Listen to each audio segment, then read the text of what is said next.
Smells wonderful. It'll be lovely and moist. Smells wonderful. It'll be lovely and moist. Isn't that beautiful? Wonderful. Absolutely wonderful. Absolutely wonderful.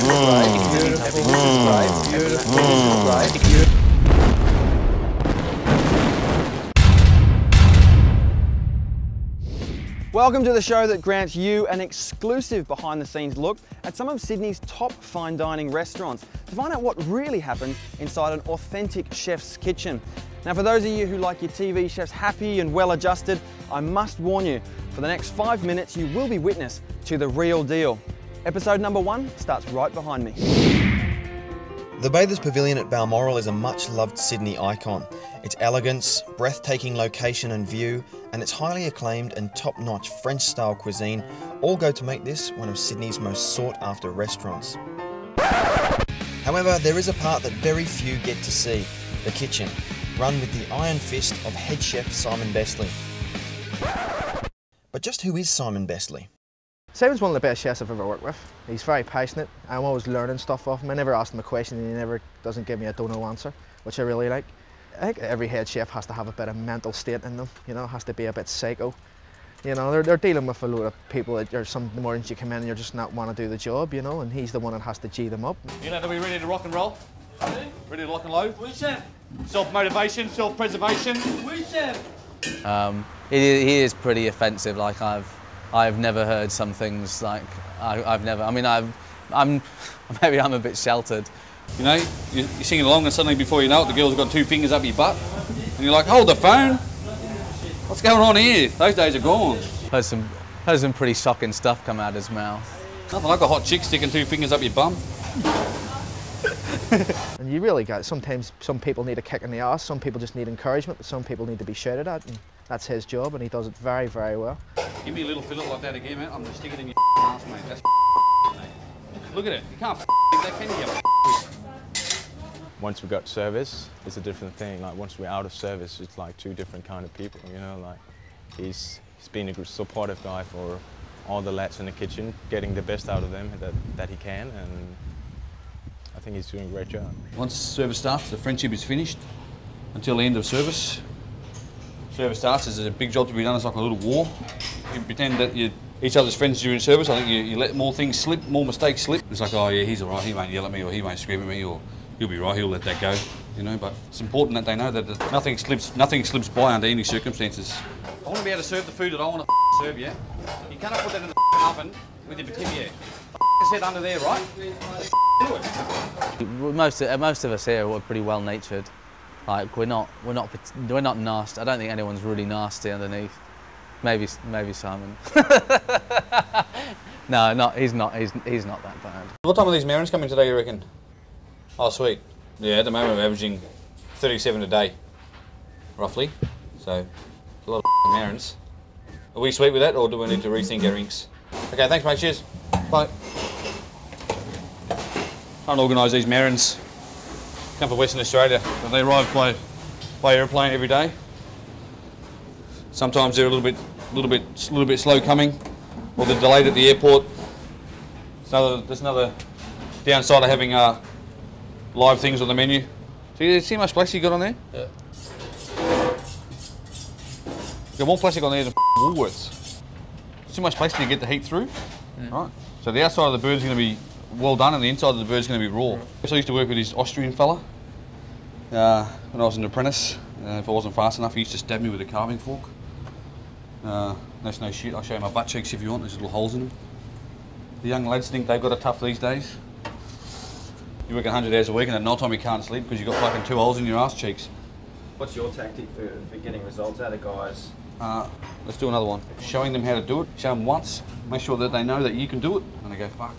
You know, you can do it. You can do it perfectly. So you've got something to. He's got a goal to aim for. Henry, want to come and get your little kids? Come out, mate.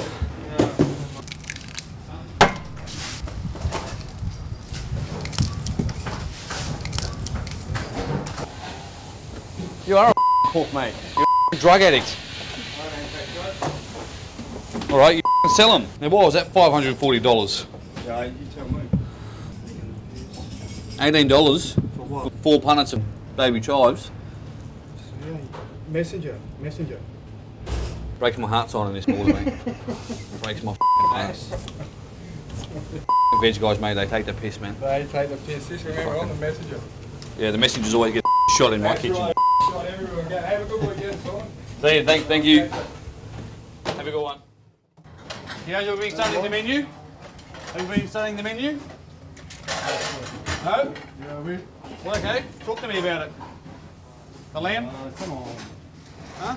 Is that the attitude you get from a professional waste staff these days, huh?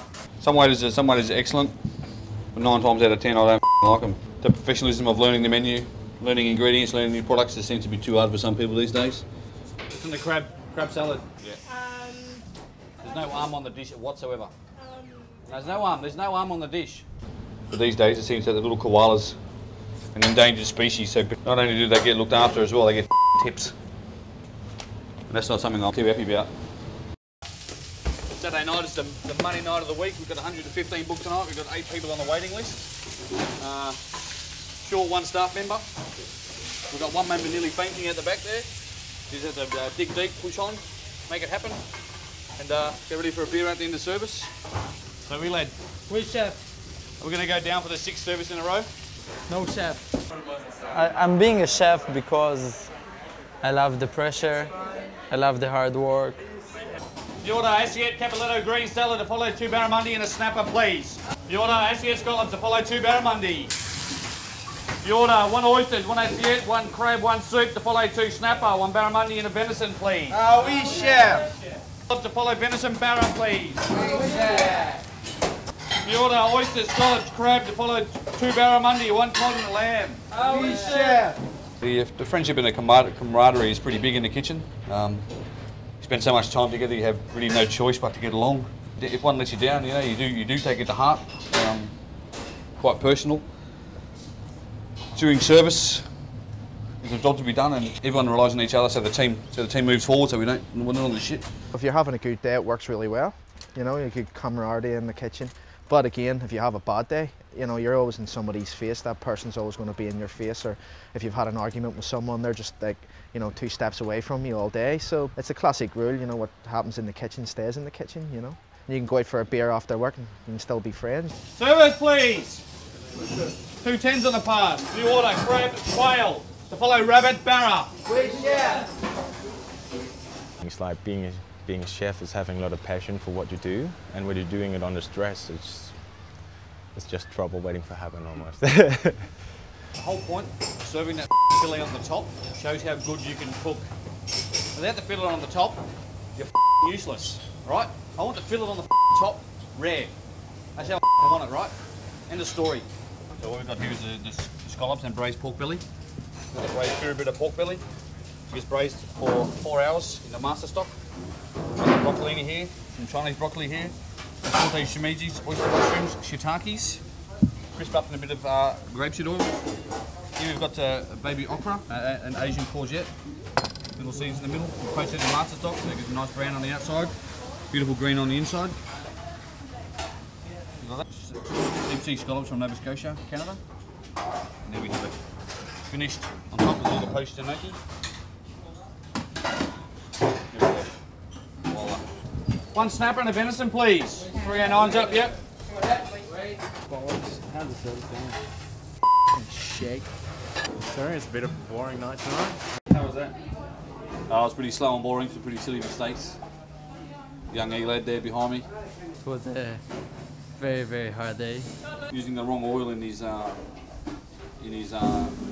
pans, using extra virgin olive oil. Extra virgin olive oil, can you smell it? Can you see the colour? That's why everything's burning tonight, mate. He's a very, very, very, very good young cook, but he's just having a brain hemorrhage somewhere between his ears at the moment. I think you saw everything that I've been through today, and yeah, it's finished. There's always going to be good times and there's always going to be bad times. It's like any job. But I think with the chefing, with the pressure and you know, when it comes to service, that's when you have to work. That's where you earn your money, and sometimes it goes wrong. So the best way of dealing with it, I think, is just going out and getting wrecked.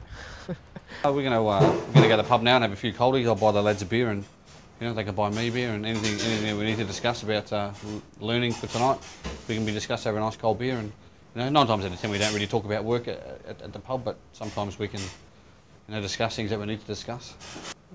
At the end of a hard Saturday service, we still have to remember that we still got 115 booked for lunch tomorrow, and the starting of tomorrow is only 7 hours away because it's 11:30, quarter to 12 now. So, you know, back in the kitchen here tomorrow at 7 o'clock. 115 for lunch. We've got about 80 booked tomorrow night. Plus we've got breakfast in the morning, so we need to regroup and forget about tonight and just move on forward tomorrow.